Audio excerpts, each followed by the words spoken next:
Fala pessoal, eu sou o pastor André Bahia e estou aqui para responder ao desafio da Débora Lizardo.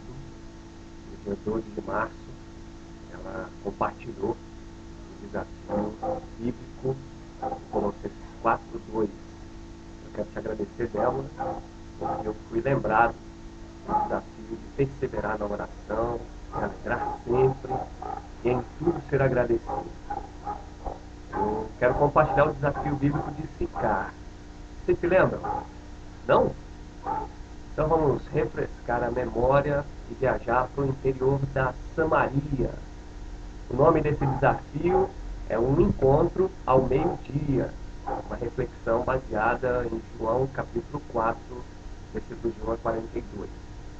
O episódio se dá em Sicar, um povoado perto de Siquém, situada lá na região montanhosa de Efraim, uma planície entre o Monte Ebal ao norte e o Monte Gerizim a sul. Mais precisamente ao lado do Poço de Jacó, hoje a moderna Bir Yaqub, com 42 metros de profundidade, localizado fora da vila de Sicar. Jesus escolheu passar pela Samaria para chegar à Galiléia. A bem da verdade, o texto diz que era necessário que Jesus passasse por lá. Isso contraria a tradição judaica de evitar a terra dos samaritanos. João ainda relata que Jesus se cansou por causa da viagem, sentou à beira do poço. Isso aconteceu por volta do meio-dia e os seus discípulos não estavam com ele. Eles tinham ido comprar comida. Ele estava só, cansado, sob o sol escaldante do meio-dia, em terras hostis, onde não era bem-vindo. Nesse momento, uma mulher moradora daquela aldeia chega ao poço para buscar água. Jesus inicia um diálogo que me impactou, que mexeu, que serviu como estímulo, não só para mim, mas aos que ouviram essa mulher. Não foi a dúvida dela, mas o fato de Jesus saber e ter dito a ela tudo o que ela fazia. O verso 39 diz: muitos samaritanos creram nele por causa desse testemunho dado pela mulher. O ponto alto desse diálogo parece se concentrar no momento quando ela reconhece que Jesus disse tudo o que ela fazia. Essa, porém, é uma frase que acaba resumindo várias informações sobre o que de fato transformou não só a mulher, mas os que a conheciam antes disso, seu passado e a sua fama. O que significou essa expressão da mulher? Ele me disse tudo o que tenho feito. Se dissermos que é porque ele sabia do passado pregresso, ou ainda que ele conhecia sua fama, a gente deve se lembrar que os moradores de Sicar também sabiam. E isso não mudou a vida dela, muito pelo contrário. O verso 15 parece ser um desafio que expõe sua secura, sua sede por dias melhores, diante da proposta de Jesus. Dos dois versos anteriores. Parece também ser uma espécie de resposta daquela tipo retórica, que a gente fala, mas na verdade você não espera uma resposta. É como um pensamento em voz alta, da qual a gente não espera uma resposta capaz de nos dar a solução. Mas Jesus o fez. Ele a surpreendeu com a possibilidade à mão para mudar e realizar essa utopia. Senhor, dá-me dessa água. Não quero ter mais sede. Não quero mais voltar aqui. Nunca mais quero vir aqui para tirar essa água. Diante desse desafio, desse pensar alto, ele diz: vá, chame o seu marido e volte aqui.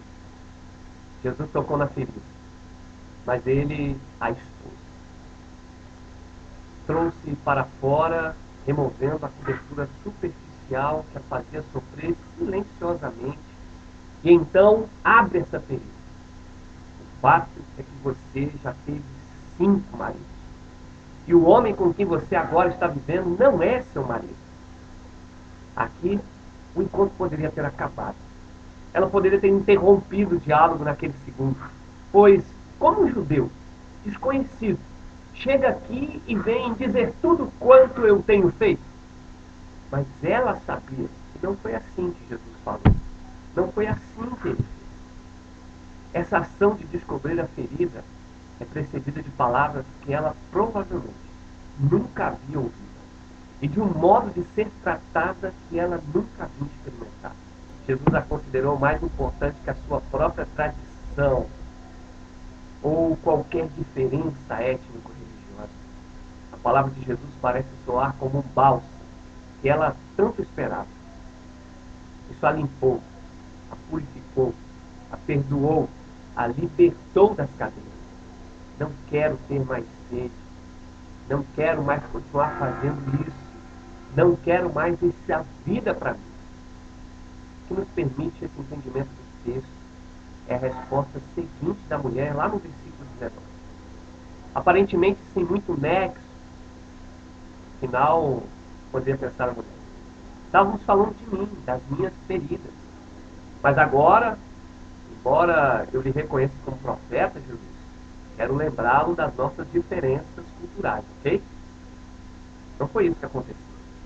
Os samaritanos também se consideravam descendentes fiéis de Israel. Eles aceitavam o Pentateuco como escritura. Eles criam que Gerizim era um lugar escolhido como santo templo. Criam e esperavam o Messias. Note isso lá no versículo 25. Ela queria ir ao templo para se prostrar, se apresentar diante de Deus para adorá-lo como há muito ela não fazia e não podia. Mais uma vez, Jesus lhe surpreende com uma palavra libertadora. Mulher, nem nesse monte, nem em Jerusalém, mas em espírito e em verdade. O que faltava agora era só resolver o problema sobre quem iria fazer tudo isso acontecer. Quem iria ser o seu Salvador? Quando o Messias viria para realizar tudo isso? A impressão que eu tenho é que a esperança lhe voltou. Essas correntes não serão para sempre. Parece que a luz brilhou no fim do túnel.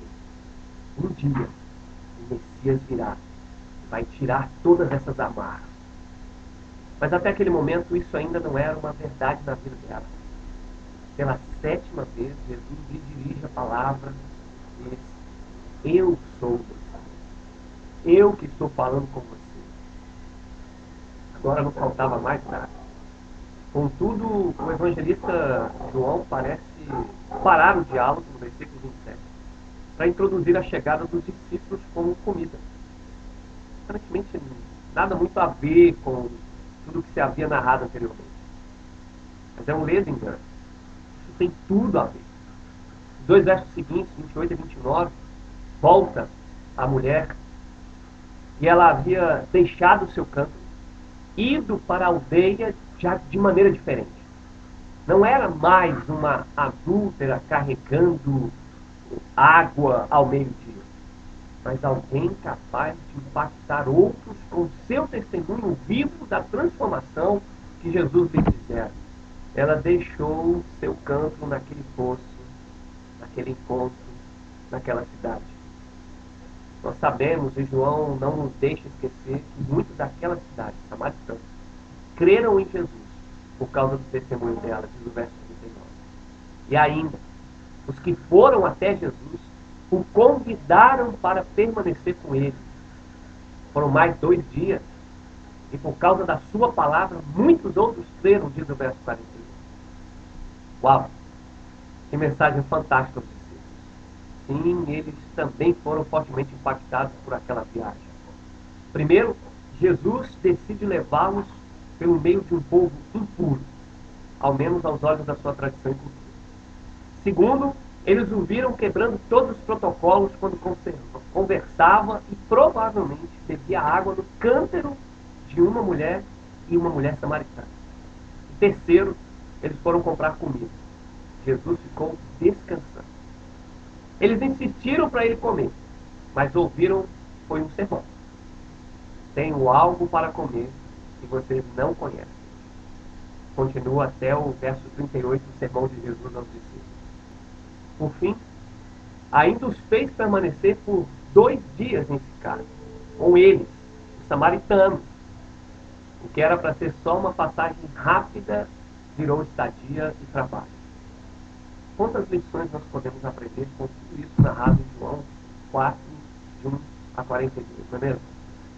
Eu quero compartilhar 4 lições que Deus falou profundamente ao meu coração nesses dias aqui no campo missionário do Haiti.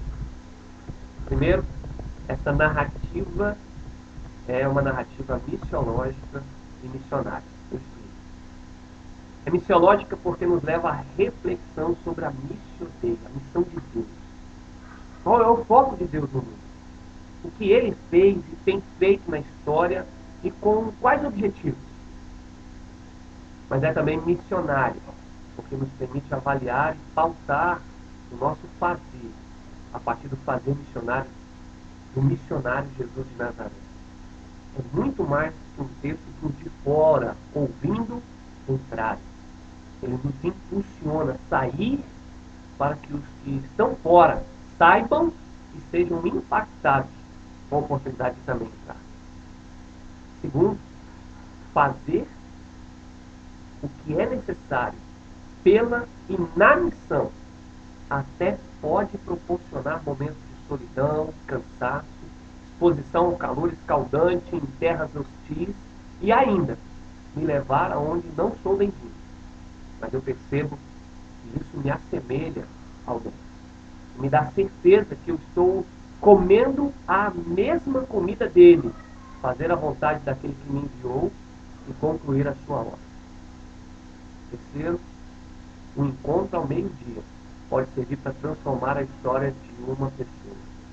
Uma pessoa antes sedenta, seca, oprimida por seu passado e presente, sem perspectivas futuras, porém agora, fonte de água viva a jorrar para a vida eterna. Um encontro, pouco tempo para Jesus, é suficiente para mudar uma história. Não podemos negligenciar as ações de curto prazo, pequenas para alguns, pouco producentes para outros. Aquele encontro no Porto de Jacó nos fala que, embora a missão seja maior, a amplitude da missão seja maior, as implicações da missão gerem, por vezes, exigências maiores, a missão, não se faz só de grandes, complexas e delongadas ações, projetos, planos, mas também de encontros únicos ao meio-dia, à beira de uma fonte de água, fora da cidade. Intrigante. Foram só 2 dias. Era só uma aldeia. Mas o mestre ficou. Ele passou lá e se importou. Aproveitou bem as oportunidades. Semelhança do que Paulo disse lá em Efésios 5,16. Não temos outro relato de Jesus se encontrando outra vez com aquela mulher samaritana. Nem permanecendo ou mesmo só passando por Sicar. Foram só 2 dias. Mas pelo que diz o texto no versículo 41, por causa da sua palavra, muitos outros creram. Uma viagem de 2 dias vale a pena se for para mudar uma história pelo poder do Evangelho. Isso me faz perceber que os missionários, voluntários nas caravanas de impacto de curto prazo, a exemplo dos pouco mais de 600 voluntários do Tour of Hope Haiti, a maior parte, cerca de 60%, vieram só uma vez e pela primeira vez, deixaram suas Jerusalém, entenderam que lhes era necessário passar no Haiti 10, 12, 15 dias, compartilhando da palavra de Deus com gente considerada por muitos impuros, mas amadas por Deus. Isso vale a pena, sim. O plantar e o colher de cada um vale a pena. Perceber que isso é também cumprimento da missão e os faz instrumentos das mãos daquele que é o dono da fazenda para a transformação de histórias de vida em pleno escaldar do sol, em terra hostil, por vezes lugares que não foram bem-vindos. Isso testifica que esses homens e essas mulheres comem à mesa com o mestre. Última lição. Esse encontro ao meio-dia nos permite apreender a profundidade e a qualidade das palavras de Pedro em resposta ao questionamento de Jesus. E vocês? Também querem ir embora? Perguntou Jesus. Pedro respondeu: para onde iremos nós, Senhor? se só tu tens as palavras de vida eterna. Jonas, tipificando Israel, abriu mão dessa verdade. E por isso o seu ministério missionário foi um fardo pesado. Duas palavras ditas por Jesus, não à mulher samaritana, mas aos discípulos naquele contexto, me despertam, me desafiam e me enchem de temor. Abram os olhos e vejam os campos. Eles estão maduros para colher. E ainda um semeia, o outro colhe. Eu os enviei para colherem o que vocês não cultivaram, disse Jesus. Verdadeiramente, para onde eu irei? Se só o Evangelho é o poder de Deus para a transformação de todo aquele que crê. Que outro sentimento, que outro sentido a vida pode ter, se não fazer sentido na vida de outros, indicando-lhes que só tu tens as palavras de vida eterna. Um é o que planta, outro é o que colhe, mas Ele é o Senhor da seara e Ele é quem dá o resultado. É possível plantar ou colher ao meio-dia? É possível plantar ou colher só em 1 hora? Em apenas 2 dias? Aquela mulher, aquela aldeia nos fazem lembrar todos os dias que sim, é possível. Se essa é a comida do mestre, é dela que eu quero continuar me alimentando. Se esse é o estilo de missão que o mestre também usa, eu também quero para mim. E você? Disposto a realizar um encontro ao meio-dia? Seja um missionário voluntário. Entre em campo com Cristo pelas nações e experimente plantar e colher enquanto você cumpre a missão. Esse é o desafio bíblico de Sicar. E agora, meus desafiados: Jorge Luiz, na Malásia, Alderson Rangel, no Chile, Aldo Glória, em Brasília, Diogo Militão, em Fortaleza, e Márcio Lugão, em Boa Vista. É isso. Sendo desafiado e compartilhando os desafios da Palavra de Deus para hoje. Direto do Haiti, um abração.